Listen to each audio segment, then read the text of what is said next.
Welcome to the Handful of Leaves podcast. My name is Cheryl, and today with me I have Phimol, and we will be talking about maintaining harmony with your family. So let me introduce Phimol. Phimol's a son, a boyfriend, and a brother. He's doing sales in an IT company. He has the aspirations to live mindfully, one step at a time, one moment at a time, and one day at a time. So welcome, Phimol, to the episode. Hi, Cheryl. Hi, everyone listening to the podcast. Excited to have a chat with all of you today. Amazing. And can you share with us why are you interested or why do you agree to talk about the topic of family harmony? Yeah, I think family harmony is a very important subject, and many people might also face challenges and friction in your day-to-day life, especially with your parents, right? I always say the family is a very good home ground to get training in the Dhamma sense because all the frictions, all the triggers comes very naturally from the home. So when we can practice at home, when we have harmony and when we are open at home, then that's where we can show up at the workplace with your friends authentically and with full acceptance. I think it starts from the home.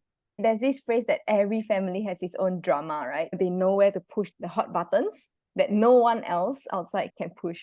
Oh, yes. Yeah, it's very close to home. And I think a lot of things, if we are able to resolve the relationships, the conflicts within our family, we are able to show up a lot better in the different roles and different hats that we play, be it a boyfriend, a colleague, a boss, a friend, right? So maybe can you bring us back to your childhood and describe how your childhood was? I have a very loving family, very close to me. So my mom is like my number one cheerleader. I'm always very proud to shout out saying that every single performance, she'll be there screaming the loudest. She is there to be present, always supporting. So a very encouraging and loving family. Yeah, from young all the way. Now I'm 31. Every single birthday has a birthday cake. Yeah. And Oh, we have those photos where we were young, 1 years old, 2 years old, 3 years old. Then you see oh, the like the candle photo album, is it? the photo album. Then the candle from four become five, become six, all the way until 31. Yeah. Oh, So she does that for her parents as well, for my grandparents. So all these memories that she keeps, she likes to take photos. My whole childhood is very warm. We are very loud. We are very people person. We like to connect to people. Yeah. mm. So that's my whole childhood growing up with my mom, my dad, and my sis. Wow, that sounds like such a happy childhood, where every birthday you get to celebrate and then your mom's so encouraging and so supportive. But even in those kind of situations, because I also came from that kind of family where every birthday was a big deal. And I remember one of my relatives, they would be bringing the presents and they would wrap it in all sorts of different things, and we had the entire suspense of like, oh, what is it inside, and they were just opening up layers and layers and layers of things just to find what is that toy that we get. But I'm also sure that sometimes there would also be some conflicts that could get quite heated as well, or any kind of disagreements. Would you be able to share maybe some of the things that you experienced growing up, and how was it for you? Yeah, but I think when we are young, 我们比较听话, right? Mm. Lesser conflict. Then as we grow up, being teenagers, we have different views, we have different things that we want to do. Then that's where the conflict happens. So me growing up, I've always listened. I'm always a very giving. I always keep my views or my thoughts to myself, trying not to go into this conflict, right? Because everything is so beautiful and sweet at my home. I think it's an Asian thing. Can you share an example of one of the conflict with your family as you grew up? Small one, I felt that I didn't need to study degree. It's kind of a big deal. Like now when I say it also I can feel it. I tell my parents I don't need a degree, I can just go and work, be an entrepreneur, be a businessman. Then I was very young. I can't remember the exact age. Yeah, so I told her I don't need the degree, but she insisted and she felt that in this society we must have a degree. Yeah, I think similar to Kaising. Very not the usual route, right? We say we don't want a degree, we just want to come out and work. Yeah. Mm. So that was the first conflict that we had. I think after that, I kind of saw the reasons why she meant it. And I just took a step back from my own view because whatever I wanted to do, I can still do it with my degree. It Mm. doesn't pull back anything, but it's an add-on. Yeah, the current job and the past two work was actually easier to get in because I got a degree. And I'm like, my mom was right. So I think I have this saying where the sooner you know that your parents are right, it's easier for you to do certain things. So then I realized that I have very strong attachment to my own views. Then as we grow up, when my grandparents passed away, I became very attached to my parents, wanting them to be healthy, live a long life. And that's where second conflict came. Because what I wanted from them, I'm not sure if they are able to even execute or do it, which is to eat healthy, go and exercise. Yeah, so that came very dear to heart. It's like wanting them to do so many things, then I can be happy, then I can be satisfied. But deep down, there's a lot of fear of losing them, sickness, death. I thought I can prevent it. If my parents do A, B, C, D, then my fear won't happen. So this became something that lasted for a long time. Yeah, 1 year, 2 years, then it became stronger when my grandparents passed away. That wanting to control. But this is also very tricky, right? Because it comes from a good intention to want them to be healthier, to live better lives. Of course, it also comes from the root of fear of losing them. But then at the same time, it is also met with a lot of probably disagreement. They're like, why you want to control what I want to eat? Why do you want to control whether I exercise or not? So the question is, in the past 2-3 years that you're trying to implement this, how do you approach this in a skillful way or a balanced way, where you're able to let go of your ideals and at the same time still maintain the intention of goodwill? I think the one key thing that I learned is acceptance of my parents for who they are. And deep down, actually, whatever that I judge them for, I actually have those stuff in me as well. So whatever I judge them for, I actually judge myself for, like how they eat, the livelihood, the discipline. I actually have that as well. So when I have more compassion for myself, when I have more compassion for my parents, it's easier to accept and know that, actually, they are just like that. The harder thing to practice is it always arises and how I can be mindful about it, to look at it with compassion and love and acceptance. Because before that, there isn't any acceptance. There's a lot of judgment. There's a lot of ill will. The five hindrances comes a lot. I think acceptance and being very mindful about how we look at it and what are the words we tell ourselves and tell our parents. So when I took a step back from my views, where I feel that I'm so strong with my I, this is how I feel, this is what you need to do, then I will feel better. When I took a step back, it's so difficult, right? But the key is to not do anything. I had to accept the uncomfortable, the unsatisfactoriness of the situation, and just be okay with that. Okay, let me accept that this is how they are, and I am the one unsatisfied. So I need to work on it, not them. So when I look at it as I'm taking ownership, I'm looking at it as I'm not able to sit with my unsatisfactoriness. I take control. And when I took a step back and I didn't do anything, I went to exercise, I went to eat healthy. Then my mom started to go and exercise on her own. And I didn't do anything. I just do my own thing Then they and I own don't self force follow them. you. Yeah, they own self follow. And I realized, what did I do? I didn't do anything. And that was actually everything. Just to share the points that I captured, I think one is that knowing that controlling others is impossible. And then you bring the perspective and focus back on managing your own emotions, your own behaviors, and on its own, other people around you get inspired and they also want to follow suit. So the good that you do to yourself, the care that you give to yourself, inspires the people, the loved ones around you to follow suit. And that is very wonderful. An example that I can share is that I've been nagging my mother to meditate from like 10 years ago. And then she will always give a million excuses of like, okay, wait until I retire, wait until I settle this, wait until you finish your studies. And so one day I just gave up. I'm like, you don't want to meditate. Fine, fine by me. So I also just go and practice myself. And I think when she noticed the changes in me, then she started to get interested. Then she's like, hey, what are you doing? Can you teach me some meditation? Then I was like, Wow. yay! bringing the attention back to what you can control, not other people, but in correcting your own behaviors, correcting your own dysfunctional reactions and habits, then other people are able to really see and learn.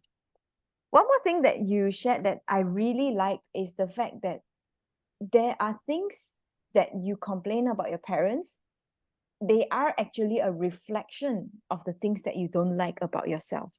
That is so true. I think a lot of us don't realize that. I think a lot of us think that our family is one thing, ourselves is one thing. But how can that be? We come from our family, our parents gave birth to us.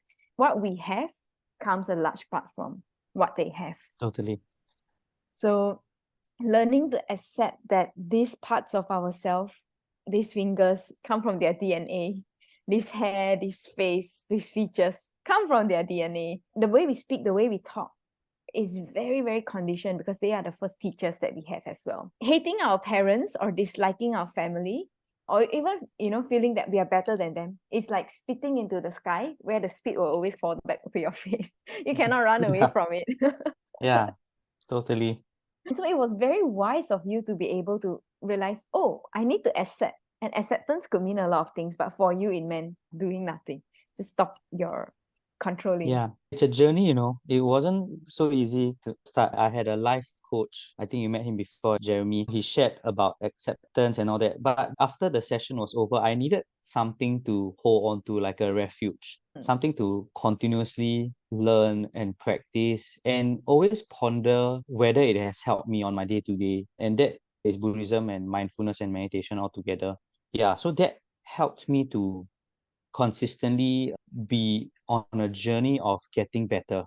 Yeah. So if I have a coach that helps me, that works with me, right? Sometimes I feel that they are the one doing the work. But when I go to the refuge, I go to the Dhamma, when I try to apply the Dhamma on my day-to-day struggles, why am I suffering so much? Why am I doing all that? Then my learnings is like my wisdom that I gain from it. Then I continue to believe in it and I want to continue to do more, to continue to be better. It's like my own friend. I got struggles. Let me go to my friend. Let me bring this friend to my day-to-day stuff. Wow. So that helped me continuously do my own inner work when I reflect on the teaching. But it has to come hand in hand. Learning about it, reading about it, having the interest about it, wanting to find out more. And then you get those answers. Then you practice and see whether it makes sense. So what is one Dhamma teaching or learning that you feel that, oh, you always refer to, always try to apply, try to understand in relation to maintaining the harmony with your family? I think I would say non-self. So every time I'm unsatisfied with something, then I start to ask myself, am I holding on to something too tightly? Yeah, what am I upset about? The I is very loud. What am I holding on to now? What is making me so connected and so tight that I cannot let go? Yeah, most of the times it's my views, my perception that I'm correct, I'm right. Yeah, when I'm happy, I think I have the responsibility to do that work, right? So when I have that mindset, it's not pointing fingers anymore. So it used to be because of you, I'm upset. Now is I'm upset because there's something I need to work with. And I say, I'm upset. Okay. What am I attached to? I go back. Wow, non-self, impermanence. It always ups and down. Maybe 2 weeks later, I might not be so affected, but then I don't want to be so explosive now. Yeah, yeah. It Yeah. always lead back to the second noble truth, right? If there's unsatisfactoriness, if there's suffering, it's always because Yeah. of what is it that you are clinging on? What are you wanting? So what I Yeah. find helpful is to ask the question, oh, what do I want?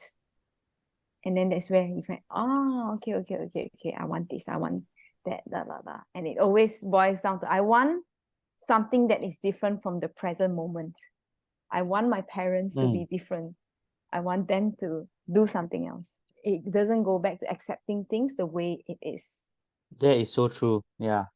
When you said that, I got like the aha moment. Yeah, you want something that is not now. So you already created that sense of deficit, I would say. Because if they do A, B, C, then I will be happy. Then I will be satisfied. But is that true? Will it change? It will continue to change. So when I say I need a car, then I can be happy. If my mom do this, then I'll be happy. Then I already saying that I am not happy now. Sense of deficit. Yeah, That's interesting. like the grass is always greener the Side. other side. But how I would put it is the grass is always greener where we water it. So where we are now, we just need to water it, accept and be happy with what we already have now at the present moment. Then you won't go and find other grass. And then you Yeah. change from the sense of deficit to a sense of, in a way, abundance, because you're so grateful and content Abundance, of what you already gratitude. have. Wonderful. So yes, I think it is also a good opportunity to share about what the Buddha taught about harmony, about amiability, and having that feeling of endearment towards each other. Because let's face it, we are on the path of practice, right? So definitely there are some days where things will get heated and we just want to murder each other. But these are 6 things that we can practice, which are conducive to bringing harmony, not just within a family, but also with our friends, our colleagues, and even with our spiritual companions, our kalyana mitas. So the first 3 are basically your body actions, your verbal actions, as well as your mental actions, so your thoughts. When you set yourself with the intention of goodwill with regards to the people around you, and both in front of them and behind their backs, you set it on goodwill with regards to body actions, verbal actions, and mental actions. Then this is extremely conducive to amiability, to feelings of endearment, of respect, and having that strong sense of fellowship. And when you have a strong sense of fellowship, obviously, disputes are harder to come up. Now, the next thing is about the idea of sharing. So whatever things that you have, you don't consume it alone. You always share it together with the people that you have around you. So perhaps it's information, perhaps it's good habits, perhaps it's delicious food. You always think about, oh, how do I share it with the people around me? And the next is virtue. Virtue here, of course, refers to the 5 precepts. With the people around you, you have that 5 precepts. You don't lie, you don't steal, you don't kill, and no sexual misconduct, and obviously no intoxicants. And if you live in tune with the people around you with regards to virtue, this is important in front of them and behind their backs as well. So that means you don't go and tarnish their reputations behind their back, but in front of them, you say, oh, you're amazing, you're the best person on earth. The last one is right view. So sharing a common understanding of the teachings that leads towards happiness, right? And this refers to the Eightfold Path. And the Eightfold Path in summary is simply just do good, avoid evil, and purify your mind. Or Sila, Samadhi, Panya. Any thoughts on some of the sharings that that is quoted from the Buddha? Yeah, when I got some learnings, or they call it panya wisdom, then the faith will increase. So I think the essence of the Buddha's teaching is to bring about the rising of wisdom within us, right? Ajahn Chah taught that which will give rise to wisdom are just the themes of impermanence, unsatisfactoriness, and non-self. I particularly love this quote: to go against the stream of the world, to enter the stream of the Dhamma. Yeah, this one really very deep into my heart, because there's a lot of sensual pleasures that it's so difficult to unwire the brain not to dwell into all of this, right? Also from a book that I read from Ajahn Anand, though we are born into this world, we fail to see the world.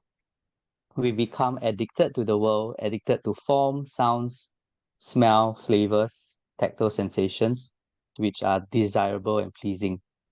So all these don't last. It's just the arising and ceasing. Yeah. So this gives me a foundational ground to build with. So most of my suffering comes from all of what the world has to the eyes that is pleasing, the entertainment that we watch, that we want it more exciting, but all that will come and go. So in terms of going against the stream of the world and to enter the Dhamma, I think it's one quote that quotes everything. Like, it's so beautiful because it summarizes sensual pleasure, unsatisfactoriness, impermanence, arising and ceasing, all in one quote. Yeah, very, very beautiful. And it also shows that you don't have to feel lost, right? If you go against the world, you turn your back against the path that everyone is walking towards, then where next, right? Where do you go? But you enter into the stream of Dhamma, and that is the true refuge that protects us from suffering, from unsatisfactoriness, and all the sorrows, the pain, the lamentation of life. So yeah, that is very, very beautiful. Moving on, I'm just very curious to just understand, how has your relationship with your family changed? In a sense, how was it previously and how would you describe it now?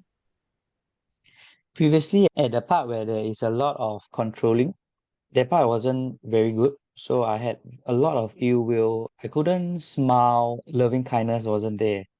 I couldn't accept what I wanted from them is not what they can do very easily. Then now it's where I can look at them and just laugh at it. It's not so heavy in the heart because whatever they do, I accepted that they are like that. When they do something that used to be very bothering to me, now I can laugh it off. I feel that one's very, very different, very powerful because Mm, it's no longer creating that attachment to that suffering and ill will that I used to have. So now it's very light. Whatever they do is very light. And the conversations we have is also more open and more caring and kindness in it. mm, I think I will use the word last time was resentment, now it's kind. Yeah. mm, So I can look at them with, okay, they're like that. This is just the way it is. Then there's no more other things that is clouding that adds on to it. It's just like that. There is not much of the hindrances that arise so mm. quickly. I'm so happy for you, from resentment to kindness. That is very wonderful as well. And wanting to also continue to practice because it will come and go, it will arise, it will cease. Now is good times, there may be times that it may be not so good. Then how to continuously practice? I think that's what I'm trying to do. So always just 5 minutes meditation per day, so that every time something that is unsatisfactory happening, I just become an observer. I'm not satisfied with this. This is unsatisfactoriness arising. It's not I am unsatisfied. So I try to Mm, make sense of it, detach the I from the feeling that is coming up. Most of the time, you wouldn't react the way you wanted to react when you can just observe. And the more I try to do, the more I hope I get better at it. So yeah, my home ground, my home, my family is my practicing ground to train my mindfulness for a start. Yeah. and you see that the change outwards also amplifies the change inwards. The peace that you feel ripples across all different aspects of your life when you make peace with your family. So when I was in the Ajahn retreat, it was very interesting. I have a difficult relationship with my father. And so during the retreat, I was just noticing this tension as I was doing loving kindness. And I was realizing, why does it exist? I'm generally okay with every single person, except one person on earth, my father, which is not that tight anymore. It has, changed immensely throughout the years. But then I realized that if I am not able to let go of the animosity towards my father, I'm not able to run away from the tension that I feel within me whenever I do loving kindness. Because loving kindness is unconditional. It doesn't have conditions of like, it must be like that, must be this, must be not that person. So then, against all my defilements wishes, I went to my father to just really humble myself down, to seek for apology, seek for forgiveness for any harm that I've done. And oh, trust me, there's a lot of harm, especially in the mental side. Because like, oh, when you dislike Mm, someone, when you have a grudge towards someone, you don't think very pleasant thoughts, you don't wish them well. yeah. So when I did that, when I seek forgiveness, immediately my heart opened up, and very easily I was even able to visualize myself giving my father a big hug. I was able to visualize myself just, oh, hugging my father, and visualizing my father just smiling very radiantly and being very happy. And I am very happy for his happiness. And after that, I realized that the loving kindness that I was able to spread was much, much further. It could really spread to all directions, truly measureless and boundless, because I was able to resolve that tightness within my heart. So healing the wounds that we have from our family, turning the attention from outside, what other people do, to how I feel is very, very important, not just for the harmony, but also for your own happiness, your own peace. And that is essentially the path of the Dhamma, right? Finding the path of Mm. peace, finding the path towards true happiness. Yeah. Adding on to what you said is the turning inwards. So all the things that happen to us, how can we turn back and look within and how to grow from there? Last time it's more of how can I change the external stuff? Mm. I feel that that will make me happy. But now it's like, how can I change the way I see things? And that is more lasting because we can always work on ourselves. We can always continue to improve and change the way we see things. And I think the Dharma is like the ultimate truth. If we understand it well, we apply it well, we adjust to the teachings of the Dhamma, the Four Noble Truths, the Eightfold Path, I think that could probably give us lasting happiness. That will give us lasting happiness. Yes, sadhu. And wonderful. So I think with that, we can close off this episode. And if there's any last piece of advice that you would want to share with our listeners, festive seasons are coming. So there's a lot more family time with each other. A lot more friction may happen as well. So what is one thing they can do when they start getting heated by the things that their family members say? Yeah, I think when things get heated, right, take a pause and look at it. Sometimes you don't necessarily have to address the situation or come up with a solution. Sometimes you don't need a solution, but it's how uncomfortable we are in a situation when there's conflict. We often feel, I don't want to sit with this. I want a change. I want something that can make me feel better. I need something that's immediate. You want to feel better immediately. But when you take a pause, sometimes you don't need a solution or you don't need anything to happen to make you feel better. You just need to sit with it. So I think the one advice I would say is to take a pause and just reflect on the views that you have, reflect on challenging different opinions of others, and reflect, am I very attached to my view? Yeah, I wouldn't put responsibility on outside things that we can't control, right? There are different people that will say different things to us at certain times. But when I'm feeling upset, what am I attached to? So I ask myself that. Am I attached to this view that I have? Am I attached to wanting things to happen my way? Wow, I think I am. And then how can you take a pause and reflect on what is causing you unhappiness? Is it your view? Is it how you see things?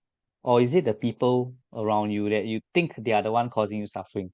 Most of the time is how I see it, how I view it that makes me unhappy. Yeah. Yeah. So I think that is something that maybe could be a takeaway for everybody. Thank you for sharing. And I think you perfectly highlighted the point that the moment of suffering is the moment of practice. When you suffer, that is your opportunity to practice the Dharma. And if we were to listen to what the Buddha said, have you heard of the Simile of the Saw Sutta before, Phimol? It's a fantastic sutta about basically this woman. She has a very good reputation of being a very kind, very gentle-mannered person. And then she has a slave, and in India they have a slave, right? So this slave wanted to test her.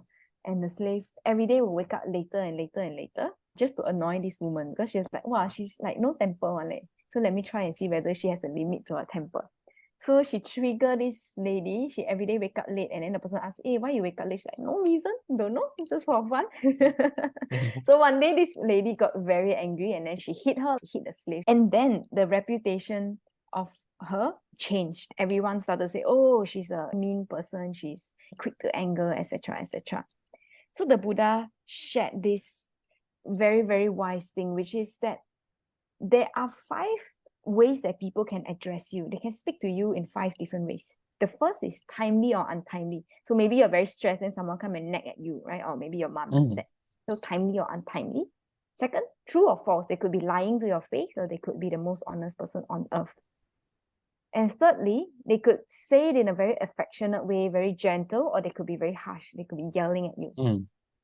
And fourth is beneficial or unbeneficial, meaning the speech could be maybe just gossip, or it could be something that actually helps you to true happiness.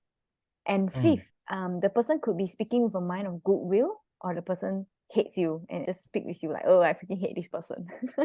So these Mm. are the 5 ways that people could speak with you. But regardless of how people speak to you, the Buddha say the practice is such.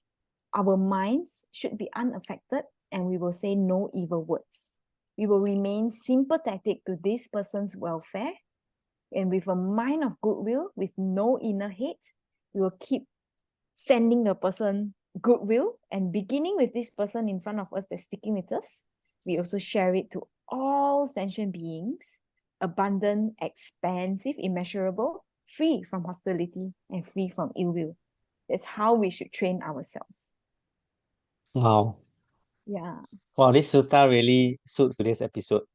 Yes. And Yeah. why it's called the simile of the saw sutta? Because the Buddha gave a couple of examples, but he is saying even like there is this group of bandits, they were to carve you up savagely, limb by limb, with a two-hand saw. You should not let yourself be angered. You should still practice and train yourself in the way that I mentioned just now, with goodness, no inner hate, spreading to the person that's doing this to you, and spreading on to every single being.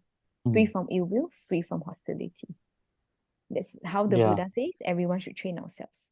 So in the festive seasons, if anyone gets triggered, if someone can get caught up by bandits and not be angered, we should take the opportunity to train ourselves in goodwill, in metta, in loving kindness, regardless Yeah. of the 5 different ways people could speak to us.